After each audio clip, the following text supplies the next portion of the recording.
my first Clover, is going to be Diane Pagen. Diane is an activist, social worker, all around great person. New Yorker. Oh, we didn't let you say. Brooklyn. New York. Brooklyn, New York there. Advocate of universal basic income, hosts her own website. She co-wrote a policy advocacy comic book, The Adventures of Caregiver, the cost of caring with the welfare rights activist and author Teresa Funicello. One of my, there's so much that she's done, but she's an advocate for universal income distribution programs. And in 2014, she co-founded the Basic Income Action with 5 like-minded friends and colleagues. She is an unpaid policy advisor to New York City Council member Daniel Drum on poverty and public assistance, and has been a social worker in New York City and in rural upstate New York since 2004. Please welcome Diane Pagen, who will talk to us about how welfare destroys the possibility of parenting.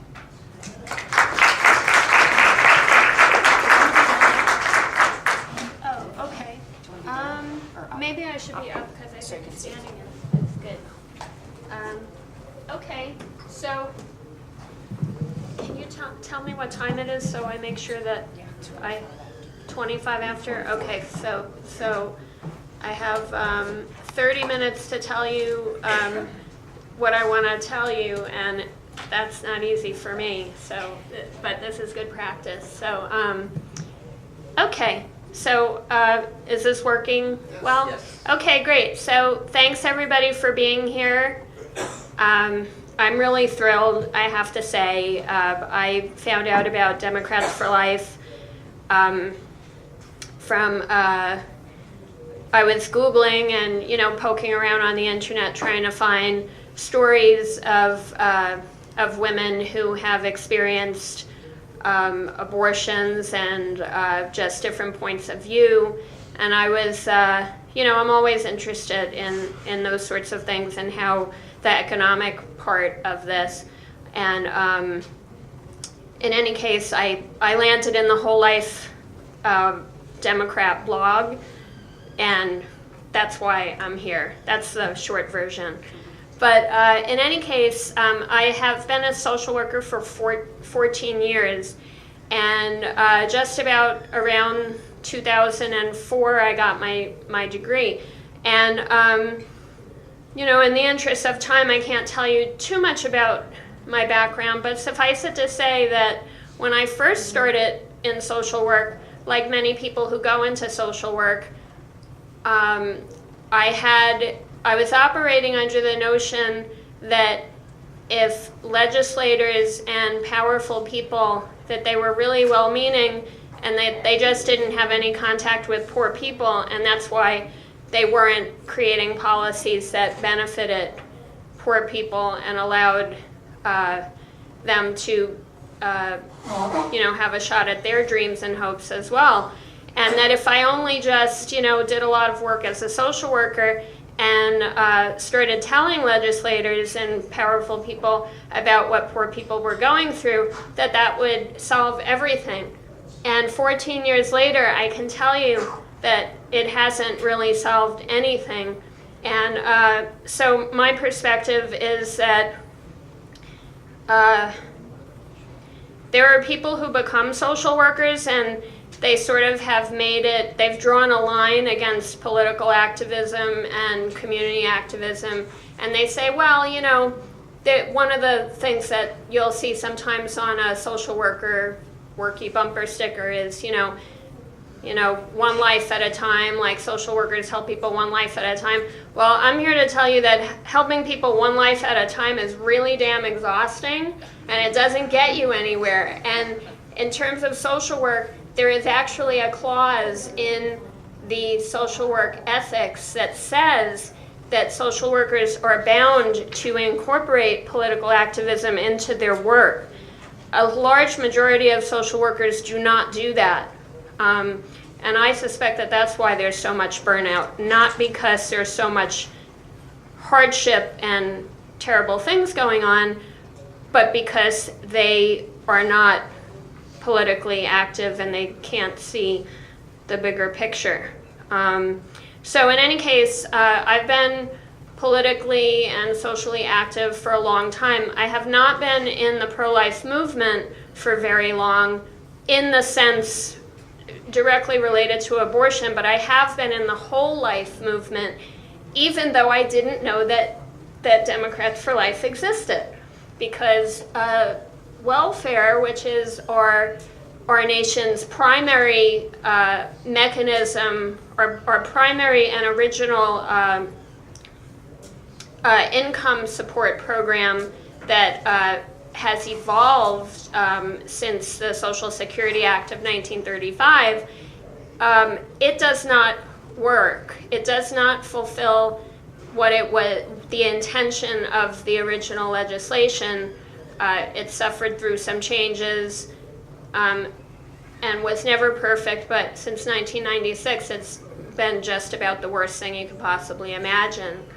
And I contend that it actually is a significant driver toward abortion for low-income women. And so in any case, I've worked with a lot of poor women every day, as you can imagine, as a social worker. And, you know, these things just kind of happen that, you know, when you believe in something, God sends you things that actually talk to you, you know, and either help you to change your mind about what you believe or to solidify what you believe. Can you change the slide? So I was on my way here, and I was in Washington, D.C., and I met this little boy and his mother. So this little boy is Gerald, and Gerald and his mom were homeless for a while. Now they're doubled up with a family. His mom is 27 years old. She had him not too long ago. And I met her in the DC Union Station asking people for money. And so, you know, I'm kind of like that. So I said, well, here's some money and let me take you to lunch. And so we sat down and we went to Chick-fil-A, which I had never been to. And we had some stuff to eat. And Gerald was just cute as anything. And she told me a little bit about her story. Now, so I'm not going to tell you her whole story, but to suffice it to say that, like many of my people I meet in social work, she, you know, was kind of assailed with a range of problems from very young, right? At the current time, she no longer has her father, who died of a terminal illness a few months ago. Her mother is incarcerated for passing bad checks. So if you know anything about passing bad checks, eventually they catch up with you, and since you've passed a lot of bad checks in small amounts, you can actually go to jail in some states for that. But people who pass bad checks in small amounts are really just trying to get by. Okay, so in West Virginia, where Gerald's mother is from, the welfare system that I'm about to show you, if her mother asked for welfare, she would have had a 16% chance of getting it, even though she's income eligible. In West Virginia now, only 16 out of every 100 families who prove they're poor enough, who are poor enough to be eligible for public assistance, actually will get it. And then they don't just get that small amount of money, they're also, because of the welfare to work requirements, they're also required to go somewhere and do something 30 hours a week. Even if the locality in which they're getting assistance does not have the infrastructure to offer them a viable employment opportunity. In other words, they're given make work. Okay? In any case, Gerald is very much the face of, by the way, I asked her if I could use this, and she said yes. So Gerald is the kind of baby that pro-choice advocates think shouldn't be born. He looks pretty good to me. He has a little cradle cap, but that's about it. You know, and his mom is the kind of person that they think shouldn't have babies. So, I want to dedicate my presentation to this baby for reminding me why I care about this stuff. Because sometimes I get wrapped up in the numbers and I forget. Can you change the slide? So this is an old public relations thing that came when the Social Security Act was done. And by the way, I just want to let people know there is going to be a little bit of data involved in this, so please try to stick with me, even if you think that you're there's a real point to the data, and it can get a little bit involved. But this is a public relations thing from the 1930s. The beginnings of what is now called the welfare system, aid to dependent children, it used to be called. Then it was changed to aid to families with dependent children. But look at the mission. Very simple mission, right? Matt, can you just read that out for people in case they can't see in the back? Sure. So that dependent children can grow up in their own families, the federal government and the states provide cash allowances. More children will thus have a chance to live normal, wholesome lives in their own homes. Okay, thanks. And you see the background, everyone looks pretty happy. There's nothing punitive or weird about the purpose of this program in 1935, right? Not that it was perfect, mind you. It discriminated against black women. It discriminated against immigrants. It certainly was problematic, but overall the concept of giving cash to parents was not a dirty thing. It was considered normal so that you could raise your own children.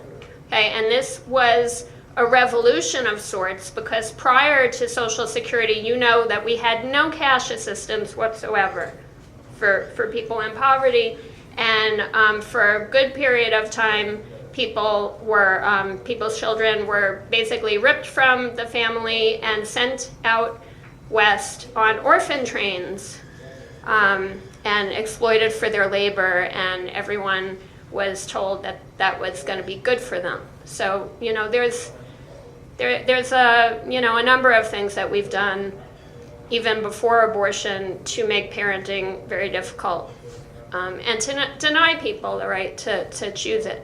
Next slide. So fast forward from 1935 to now, the current version of aid to families with dependent children is the 1996 Temporary Assistance to Needy Families program, which, to my great chagrin, was pushed on the country by Democrat Bill Clinton. I think that he has some personal atoning to do, and I hope that he does it. So essentially, before it had one purpose, now it has four. So instead of having one thing to spend the money on, which is just cash assistance, now there are four things you can spend your state's money on. You have behavior modification, which includes teaching people not to have kids. You have promoting two-parent families. You have promoting work, and then you have cash assistance.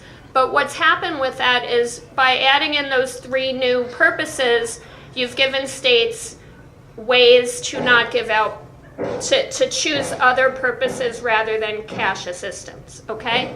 That's sort of, perhaps at the time he didn't know what he was doing. Anyway, it leaves the money very vulnerable to mismanagement, because if you're a welfare administrator and you don't believe in cash assistance, you don't have to give people in your state cash assistance anymore. You can put all your money toward behavior modification that is in line with your values, at the expense of basic needs. Next slide.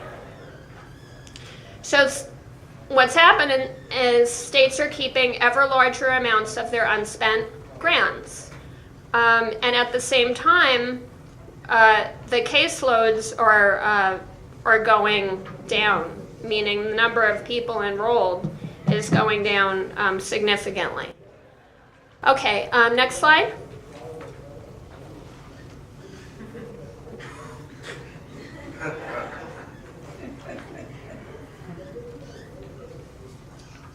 So, next slide. I know what you think I meant, and I probably did mean that, but I also am referring to these 3 states just to give you an example. Okay? So, these are unspent portions of federal money that have been, diverted over time. I'm not going to read them all out, but Wyoming, can you guys see these numbers?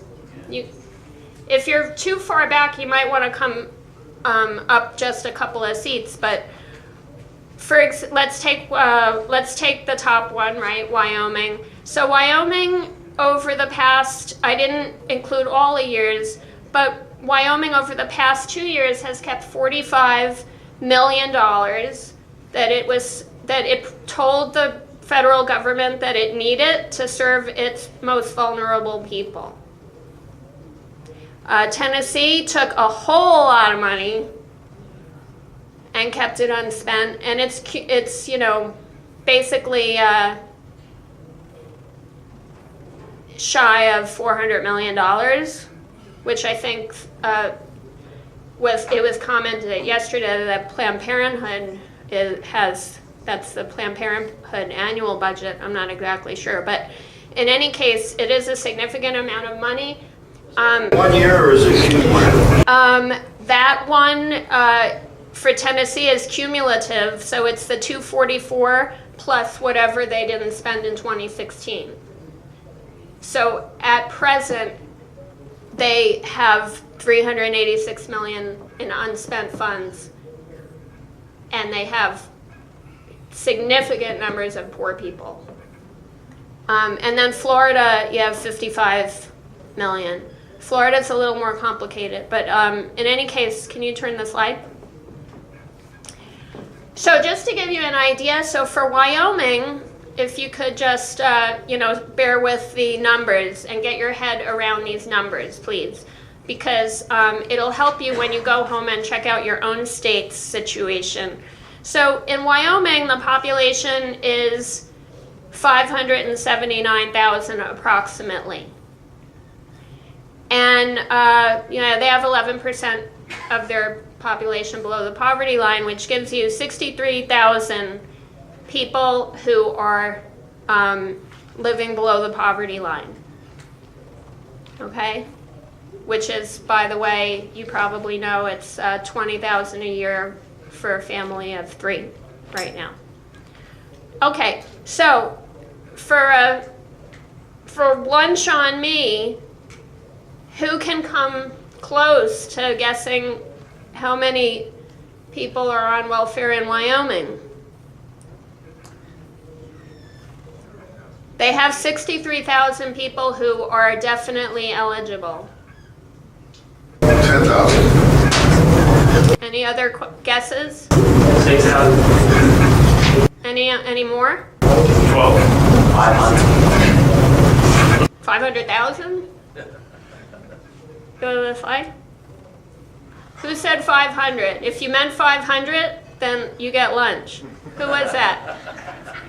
All right, lunch is on me. No, wait, aren't we getting lunch? Okay, you'll get up here. Okay, so there are 1,000 people on welfare in Wyoming right now. There's 1,000 people out of 63,000 eligible people. Now, granted, there may be some people, maybe it's several thousand, who are being served by perhaps the federal Social Security Disability Program, perhaps, but it's not enough to justify this. So this is a real problem because they're taking this money, and like I said, they kept so far, in 2015, 2016, they've kept 45,000. Next slide. So just briefly, the federal poverty line is $1,700 a month for a family of 3, and their maximum monthly TANF benefit is $602 a month. So, you know, if you're good at math, that's what, 6,000, is it 6,000 a year? Right? 7,200. It's 7,200 a year. So you're not getting anywhere close to even a minimum subsistence existence on this program, yet the program is extremely, the states get a significant amount of money. Wyoming got $44 million last year, and they only spent half, and that's why it's accumulating. Next slide. So just briefly, so that's my picture of LBJ, who is, I think, one of the best presidents, or at least one of the most well-meaning we've ever had, even though there were some problems. And so Kentucky, just in case you think I cherry-picked, you know, 3 bad situations, Kentucky only serves 20 out of every 100 poor families who are eligible for aid in Kentucky. And last year they kept 65 million. They had 65 million unspent. Also, I want to draw your attention to this. This is a caseload drop over 1 year in Kentucky. In the period of 12 months, Kentucky reduced its welfare caseload by 30%. That includes children. Children are half of the people on TANF. And there's no justification, and there's absolutely no assurance that those people have any alternative income, except possibly an illegal one. There's a lot of malnutrition in Kentucky. There's a lot of opioid addiction in Kentucky. And this is part of why those things are happening. Just imagine being a person trying to exist in one of these systems. So at the bottom, I wrote to a state senator because since this program, since 1996, Clinton told every state that they were the best people to manage their own poverty programs because they knew better than anybody else how to serve their poor people. So he let them handle it. Now, I don't know why you would trust a state bureaucrat any more than you trust a federal bureaucrat. That makes no sense to me. But I wrote to him, and I gave him some of these numbers, and he wrote me back. His name's Julian Carroll. No one's from Kentucky here, right? I didn't hear Kentucky. Dear Diane, I am generally aware of these terrible circumstances. The Kentucky state legislature has not taken it up yet. I will share your information with them. I also wrote to another state senator. I'm blanking on her name a little bit, excuse me. I think it's Julie Adams. She wrote me back. She was horrified. She said she had no idea. Now, I don't know how you could have no idea, but I'm glad she's horrified, and I'm glad that I let her know. And she said she's going to take it up with them. I wrote to the editor of the Kentucky Gazette, and I blind copied her on both of these emails. And she called me this morning. She said, I want to talk to you.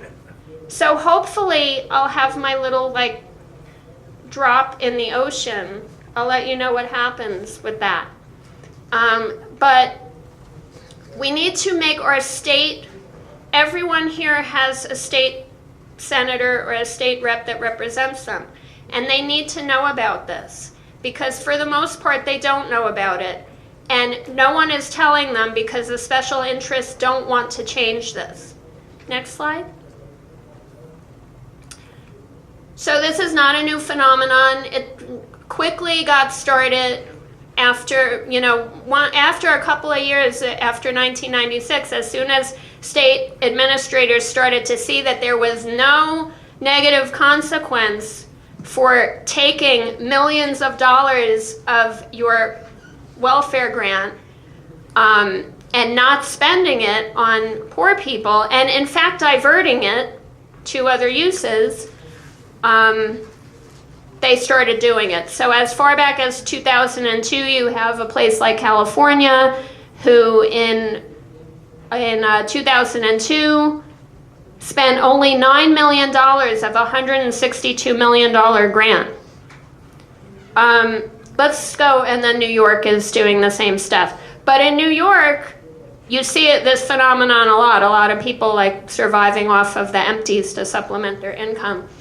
Anyway, it's not really, it's a real mess all over the country, and people adapt in different ways. Next slide.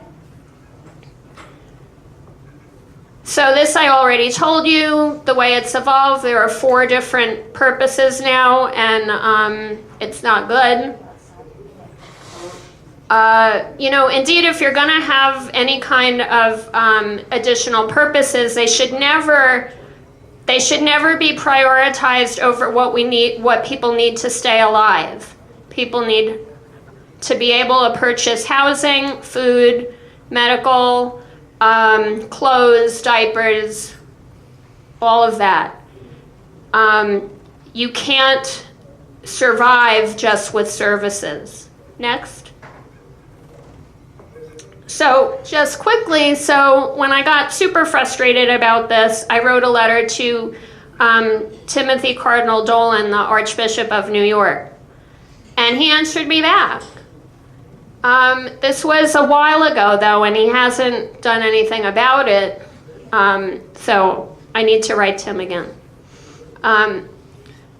He said, "Dear Ms. Pagen, thank you most sincerely for your letter of July 22nd, together with the enclosed copy of your article."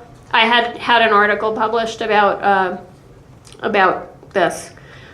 Your thoughtfulness is appreciated. I'm very grateful for your kindness in bringing it to my attention as a matter of social justice.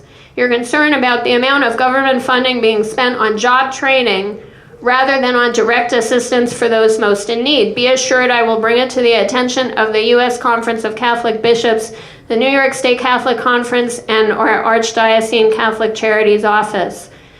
Faithfully in Christ. So, I haven't had any success on that front yet, except that he did write back to me. Next slide.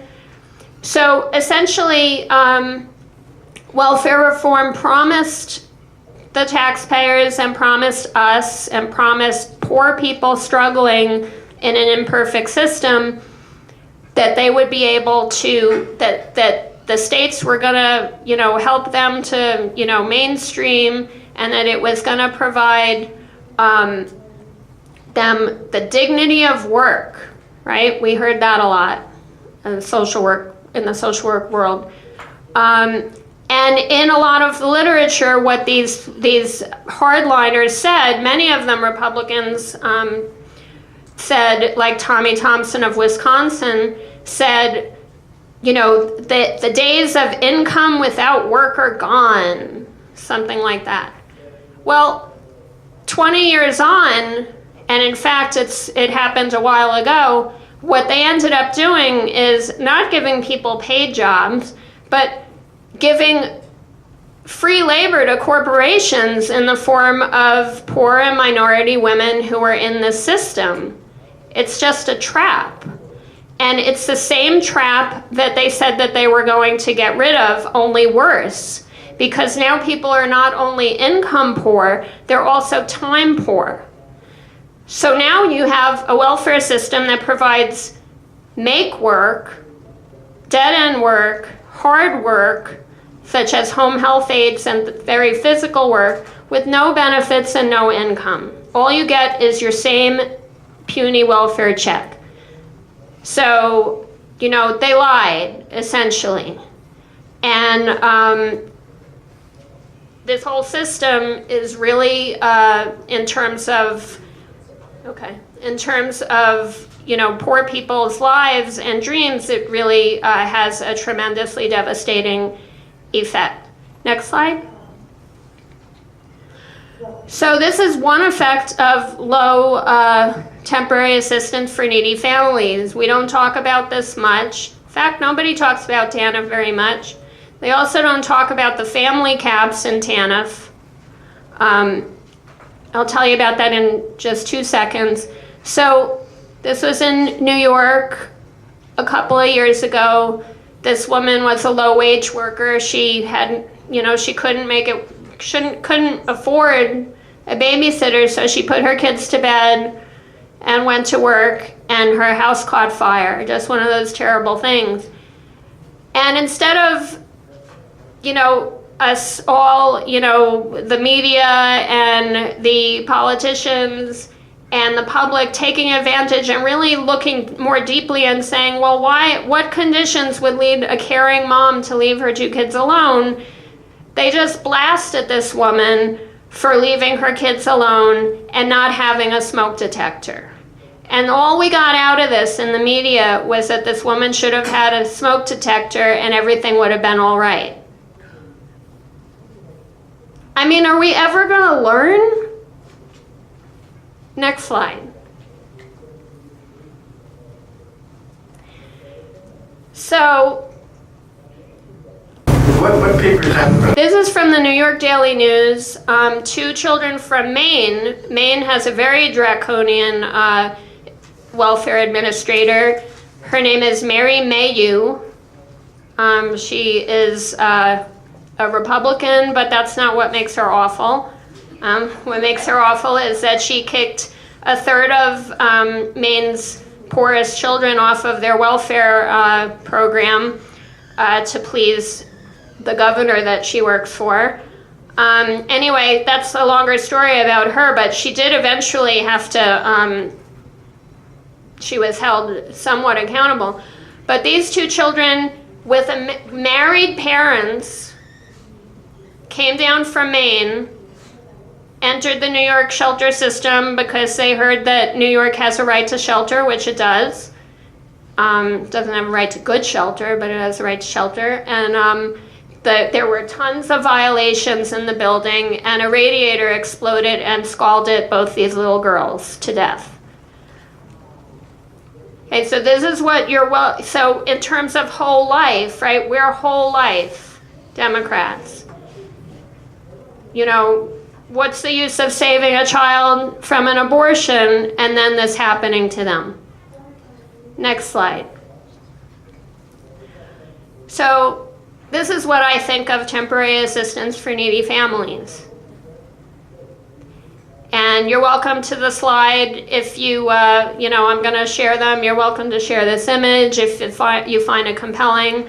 A very talented friend of mine, we worked on it together. And that's what Mary Mayhew looks like. So I made it look like her. But I also have one that looks like Sheldon Silver of New York, except now he's in jail for something else, but not for what he did to poor people. What does it say on the 2 people? It says, excuse me for it being too small, it says special interests. Special interests, because what happens to the unspent funds is invariably states will plug a state budget gap with the money, or they will award a social services contract to someone and then expect donations. So it's kind of a reciprocal, you help me, I help you kind of thing going on, except it doesn't help the people in the middle, right? And I want to just also mention to you, you've probably heard about TANF in your pro-life work only because of family caps. The family cap exists in 17 states, and it's the notion that if you have someone on welfare that becomes pregnant while they're on welfare, that the state won't give them any extra money, because God forbid we should encourage people to make more human beings, especially when we're not even at replacement rate. Makes no sense at all, right? So anyway, so the family cap exists only in 17 states. I do think that that's because people largely know that there's something really wrong with it.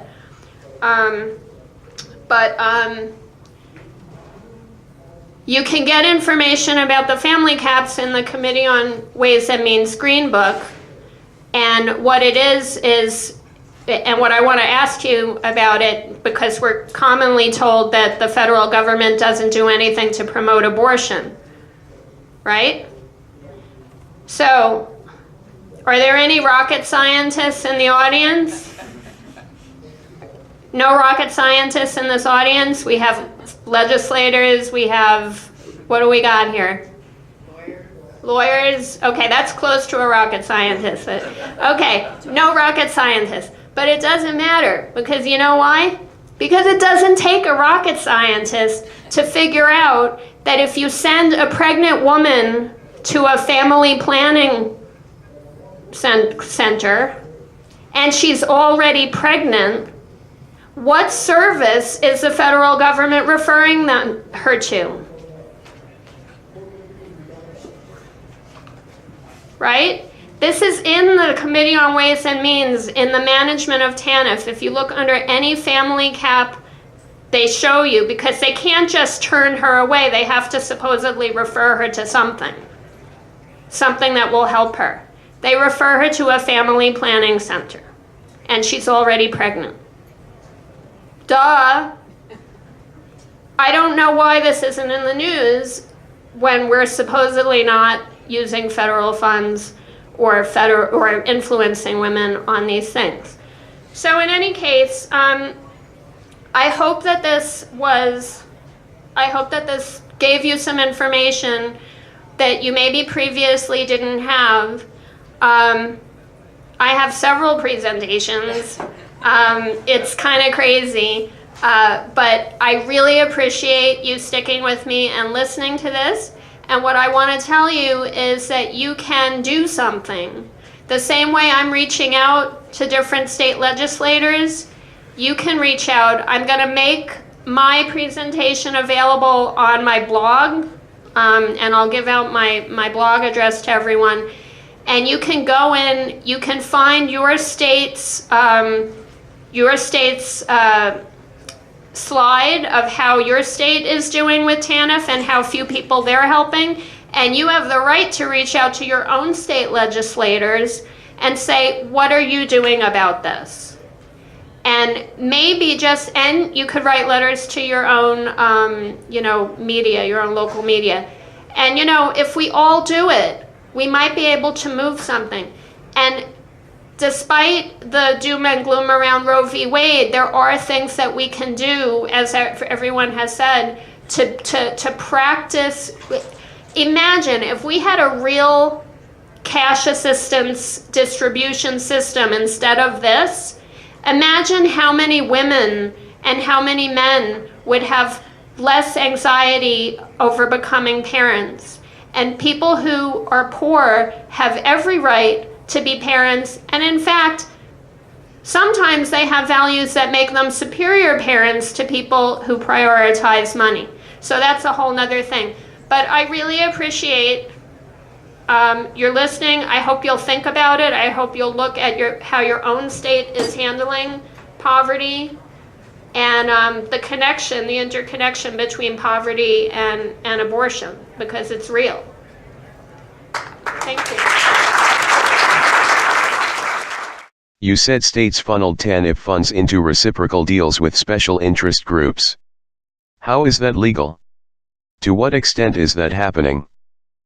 So the way the reference, it's basically that practice under TANF is, it's not illegal. There's not a clear line of whether it's illegal. It's not allowed. It's not allowable within the legislation, but if you can fudge if you look at the Administration on Children and Families to look at how these grants are reported on, they're reported not very thoroughly, and there's a lot of confusion. In fact, it was so confusing up until 2015 that finally the federal government said, whoa, we don't know what on earth your data even says about where you're putting these grants, so let's start over. And they redesigned the reporting in 2015, and now it's a little less confusing. But in any case, it's called supplantation. So essentially, it's a practice that caught on in the early 2000s, despite, it alarming people in health and human services, whereby, if you have, let's say, $2 million and you have $2 million state dollars that you're supposed to spend on, say, the elderly. This is actually an actual case that happened in one of the states. Let's say you have, the number was different, but it doesn't matter. So $2 million, and you're supposed to use your state funds. Traditionally, you've always used state funds to fund services for the elderly, for example.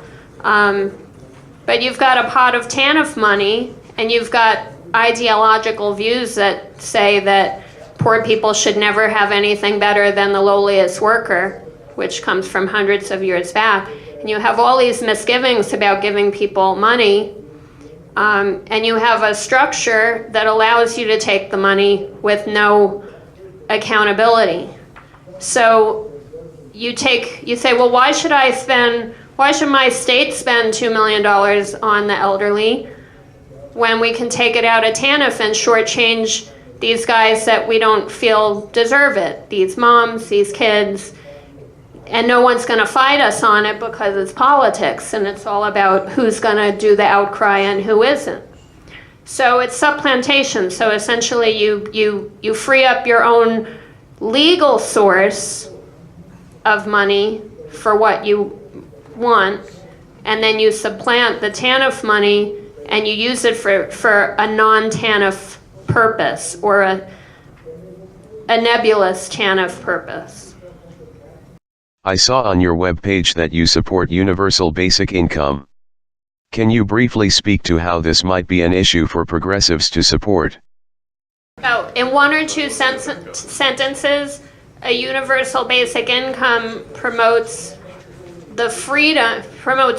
This situation where we have tremendous amounts of money being used to break down people spiritually, to leave them without options, to consume all of their time, and that is open to a lot of diversion and mismanagement, is not working. And so from my point of view, if you give small amounts of money that help people to be able to subsist, as is their universal right under the UN Convention of Human Rights, and any moral standard, people have the right to live just because we're here, a universal basic income makes a lot of sense, because anything that you're spending on bureaucracy and failed programs can be dispersed as cash, and it benefits everyone. As to why there are some progressives that choose guaranteed jobs, that's a larger question. But a guaranteed job, essentially what I tell people is we actually already have a guaranteed jobs program. It's failed. It's called Temporary Assistance for Needy Families. That's the short version. All right, if I could ask you to thank these folks for being here. We're going to switch around, call up Lincoln.